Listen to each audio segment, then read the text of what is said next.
வைக்க போகிறோம். ஓகே, நண்டு பார்த்துக்கங்க. ஆயில் ஊற்றி சோம்பு போட்டு வெங்காயம் தக்காளியாக போட்டு வதக்கிடணும். ஏன்னா நான் லேட்டாக தான் வீடியோ எடுக்க ஆரம்பித்தேன். அதனால் இந்த மாதிரி நல்லா மெல்ட் ஆகுறதுக்கு கொஞ்சம் லைட்டாக உப்பு போட்டு இது பண்ணிக்கணும். நல்லா மெல்ட் ஆனதுக்கப்புறம் கொஞ்சம் நண்டை எடுத்து போடணும். இருப்பு சட்டிக்கில் போடணும், கீழே எல்லாம் போடக்கூடாது. அது முட்டை, நண்டு முட்டை. அது கலர் அப்படி இருக்குது, நண்டு முட்டை. அப்போ தான் டேஸ்ட்டாக இருக்கும் குழம்பு. நண்டோட இந்த மஞ்சள் டப்பாலாம் எம்டி டப்பா வச்சுருக்காங்க. நம்ம சமைக்கிறதுக்கு வர்ற அன்றைக்கிட்ட ஏதாவது ஒன்று இருக்கும், ஒன்றும் இருக்காமல் போகும்.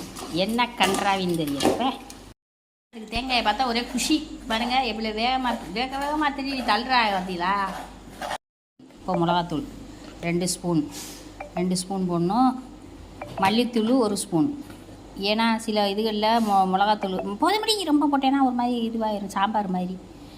சாம்பாருக்கு மல்லித்தூள் நிறைய போடணும், மிளகாத்தூள் கம்மியாக போடணும். இந்த மாதிரி குழம்புகளுக்கு மிளகாத்தூள் அதிகமாக போடணும், மல்லித்தூள் கம்மியாக போடணும். போட்டு கரெக்டு.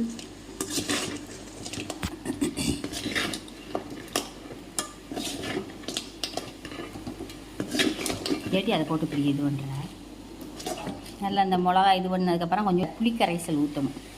ஒரே கரைசல் தான், நண்டு சீக்கிரம் கெட்டு போயிடாது. புளிக்கரைசல்.